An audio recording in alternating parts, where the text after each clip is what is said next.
আপনারা জানেন যে ময়ূরপঙ্খী হাঁটিহাঁটি পাপা করে 12 বছরে পদার্পণ করেছে। তো আমরা 12 বছরটাকে একটু স্পেশাল করার জন্য সব সেক্টরের উদ্যোক্তা, ব্যবসায়ী, শিল্প সংস্কৃতির মানুষ এবং আমাদের ময়ূরপঙ্খী পরিবারের যেসব সদস্য অ্যাম্বাসিডার আছেন তাদেরকে ডেকে একটা মিলন মেলার মতো করেছি। আর যেহেতু আপনি জানেন ময়ূরপঙ্খী দীর্ঘদিন ধরে স্বাবলম্বী এবং উদ্যোক্তা নিয়ে কাজ করছে, সেই উদ্যোক্তাদেরকে একটা মিলন মেলা এবং একটা সামিট করেছি, যেখানে তারা পরবর্তীতে তাদের ব্যবসায়িক জায়গাগুলো কীভাবে বাড়াবে, নেটওয়ার্কিং করবে সেটা ছিল।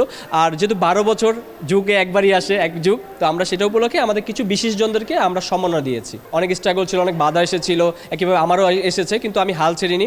আমি আমার শ্রম, পরিশ্রম, আমার অধ্যবসায় সব কিছু ছিল। আমার কথা ছিল যে না, আমি যতই বাধা আসুক আমি কোনো কিছুতে হাল ছাড়ব না, আমি পরিশ্রম করে যাব, আমার বুদ্ধিমত্তা দিয়ে কাজ করে যাব। ওদের স্বপ্ন পূরণে পাশে থাকতে পেরে আমরা গর্বিত। এবং সেই সাথে ভালো কিছু কাজ করব যাতে আমি ভালো কিছু মানুষদেরকে পাই। তো এক যুগে অনেক বাধার পরেও ভালো লাগার বিষয় এটাই যে অনেক গুণী মানুষ আমাদের ডাকে আসে, ময়ূরপঙ্খীতে আসে। বা আপনি জানেন যে ময়ূরপঙ্খী বছরে 2টো অ্যাওয়ার্ড ফাংশন করে, একটি হচ্ছে ময়ূরপঙ্খী স্টার, যেটা 5টা সিজন শেষ করেছি, এবং আইপা, যেটা ইন্টারন্যাশনাল একটা ভার্সন শেষ হয়েছে। এবং আজকে আমরা সেই অ্যানাউন্সটাই করেছি যে আইপা অনেক বড় করে ইন্টারন্যাশনালিভাবে কিন্তু খুব শীঘ্রই আমাদের যাত্রা শুরু করছে।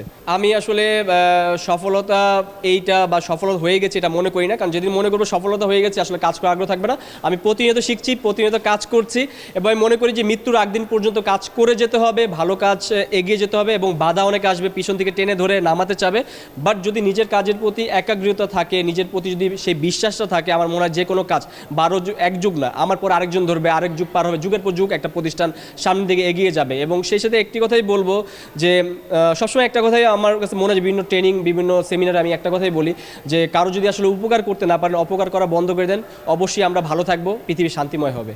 আর পরবর্তী পদক্ষেপ কি আপনার? আইপা, ইন্টারন্যাশনাল প্রফেশনাল অ্যাচিভার, যেটা গত বছর আমরা বাংলাদেশ প্রতিদিনে আপনাকেও সম্মানিত করেছি। এটা 2য় ভার্সন আসছে, এটা ইনশাল্লাহ আমরা এপ্রিল, মে আর জুনের দিকে বড় আয়োজন হবে।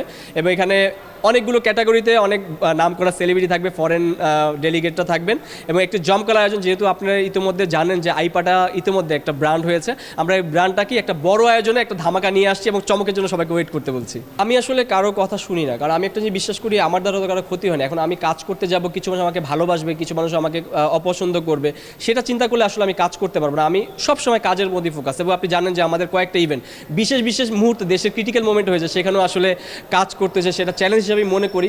আর যেহেতু আমি কাউকে নিয়ে সমালোচনা করা পছন্দ করি না, আমি সবসময় আমার কাজের দিকে ফোকাস থাকি। যার জন্য কে কী বললো, সে ভালো বললো আমার ওয়েলকাম, খারাপ বললো ওয়েলকাম। আর আমাকে যে পরামর্শ দেয় বা আমাকে যে একটা উদ্দীপনা দেওয়ার জন্য বলে, আমি মনে করি সে সবচেয়ে ভালো বন্ধু। আমি সেটাকে নিজে আয়ত্ত করি এবং আমার এই পরামর্শগুলো পরবর্তীতে বাস্তবায়নের চেষ্টা করি। কিন্তু কেউ আমাকে খারাপ বললো, আমি তার পিছিয়ে আসলে সেটা নিয়ে থাকি না, আমি আমার কাজের দিকে ফোকাস থাকি। ময়ূরপঙ্খীর সাথে থাকুন এবং ময়ূরপঙ্খীর যে কাজগুলো আছে এবং সামনে যে বড় বড় প্রোগ্রামগুলো আছে, আশা করি যে আপনারা আমাদেরকে সাপোর্ট করবেন। যেহেতু আপনি একটু আগে বললেন অর্গানাইজের সবচেয়ে বড় চ্যালেঞ্জ আসলে ফাইন্যান্সিয়াল ব্যাকআপ। আমি মনে করি যে ভালো ভালো কিছু কোম্পানি আমাদের যদি স্পন্সর করে, আমরা অনেক বড় ধামাকা নিয়ে আসতেছি এবং অনেক বড় মাইলেজ হবে। সেই সাথে ব্যবসায়ী উদ্যোক্তারা যারা আমাদের সাথে কাজ করছে, তারাও অনেক বেশি অনুপ্রাণিত হবে ইনশাল্লাহ।